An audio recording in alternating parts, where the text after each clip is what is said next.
먼저 if를 사용한 가정법을 살펴볼 건데요. if를 사용한 가정법 표현은 가정법 과거와 가정법 과거 완료, 가정법 혼합 이렇게 세 가지가 있습니다. 하나하나 차근차근 살펴볼게요. 가정법 과거는 if 주어 과거형, 주어 would 동사 원형 이렇게 쓰고요. 지금 누가 뭐뭐 한다면 누가 뭐뭐 할 텐데 이렇게 현재를 가정할 때 쓰입니다. 여기서 과거형 would를 사용했지만 해석은 현재로 해줬는데요. 즉 여기서의 would는 과거를 나타내는 would가 아니라 약한 현재를 표현해주는 would인 걸 알 수 있습니다.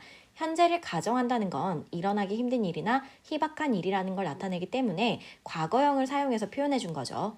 그럼 예문을 한번 살펴볼게요.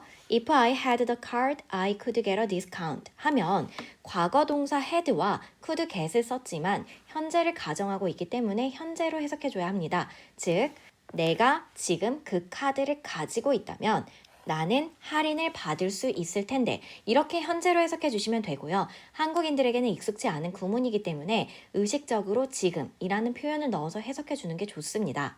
가정법 과거 예문을 살펴봤는데요. 이를 직설법으로 표현할 수도 있겠죠. As I don't have the card, I can't get a discount 하면 내가 지금 그 카드를 가지고 있지 않기 때문에 나는 할인을 받을 수 없다 라는 뜻의 문장이 되는데요. 여기서는 if를 활용한 가정법을 사용하지 않았기 때문에 현재를 나타내는 현재 시제를 그대로 사용해줘야 합니다. 그리고 가정법 과거에서 비동사가 나올 때에는 인칭에 상관없이 were를 사용해줘야 하는데요. 예문을 가지고 살펴볼게요. If I were there, I could see him again 하면 동사들은 과거형이 나왔지만 현재로 해석해줘야겠죠. 만일 내가 지금 그곳에 있다면 나는 그를 다시 볼 수 있을 텐데 라는 뜻의 문장이 되는데요. 원래 I에 붙는 비동사의 과거형은 was이지만 이 구문은 가정법이기 때문에 were를 사용해 주었습니다. 이는 문법적으로 헷갈릴 수 있는 부분이니 잘 기억해 주시고요. 그리고 이 문장을 마찬가지로 직설법으로 바꿔주면 As I'm not there, I can't see him again 이라는 문장이 되는데요. 내가 지금 그곳에 없기 때문에 나는 그를 다시 볼 수 없다 라는 뜻이 되겠죠.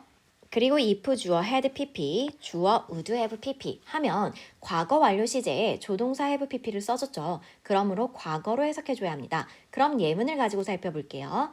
If I had taken a taxi, I wouldn't have been late for the meeting 하면 내가 과거에 택시를 탔더라면 나는 늦지 않았었을 텐데 그 회의에 라는 뜻의 문장이 되는데요.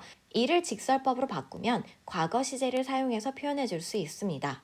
그래서 As I didn't take a taxi, I was late for the meeting 이라는 문장이 되는데요. 내가 과거에 택시를 타지 않았기 때문에 나는 그 회의에 늦었다 라는 뜻의 문장이 되는 거죠.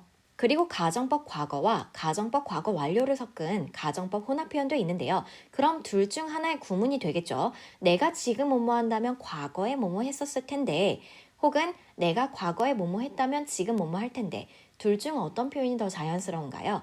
아무래도 지금 하는 행동이 과거에 영향을 미치는 것보다 과거의 한 행동이 지금 한 행동에 영향을 미치는 게 자연스럽겠죠. 따라서 가정법 혼합은 if 주어 had pp 주어 would 동사 원형 구문이 되고 주어가 과거에 뭐뭐 했더라면 지금 뭐뭐 할 텐데 라고 해석해 주시면 됩니다.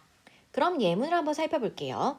If I hadn't stayed up all night, I would do well on the test 하면 If I hadn't stayed up all night 부분은 시제가 과거 완료이므로 과거로 해석해줘야 하죠. 그래서 내가 만약 밤새 깨어있지 않았더라면 이라는 과거 표현이 되고요. 그 다음 문장인 I would do well on the test에서는 과거 시제를 썼기 때문에 현재로 해석해줘야 합니다. 따라서 나는 그 시험을 잘 볼 텐데 라고 해석해주면 되는 거죠.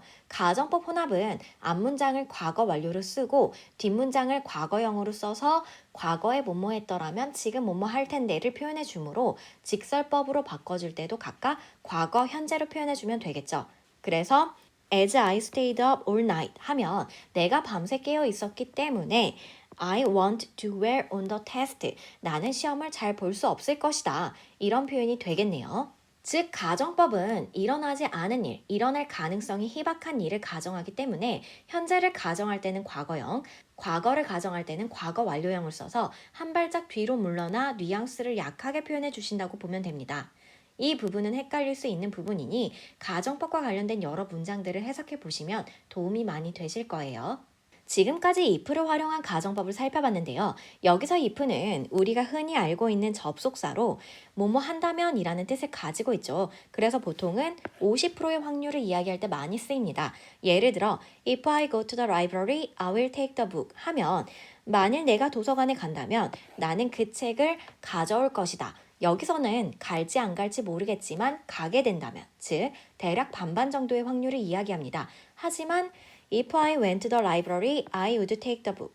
이라고 하면 만일 내가 도서관에 간다면 나는 그 책을 가져올 텐데 라는 뉘앙스의 문장이 되면서 도서관에 갈 확률이 매우 희박하거나 그렇게 할 수 없는 경우에 사용하게 됩니다. 그리고 단순 조건절, 즉 if가 50%의 확률을 나타낼 때는 if를 생략할 수 없지만 가정법에서는 if를 생략할 수 있는데요. 다만 if절의 동사가 were 또는 had인 경우에만 가능합니다.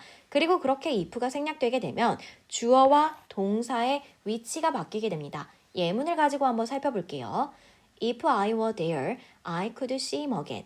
이 문장에서는 if절의 동사가 were가 나왔기 때문에 if를 생략할 수 있게 되는데요. 그러면 주어와 동사가 바뀌게 되면서 were가 앞으로 나오고 I가 뒤로 가는 문장이 만들어집니다. 그럼 were I there, I could see him again 이라는 문장이 되겠네요. 다음 문장도 볼게요. If I had taken a taxi, I wouldn't have been late for the meeting. 여기서는 if절의 동사가 had가 나왔기 때문에 if를 생략할 수 있습니다. 그러면 마찬가지로 주어와 동사의 자리가 바뀌면서 Had I taken a taxi, I wouldn't have been late for the meeting 이라는 문장이 되겠네요.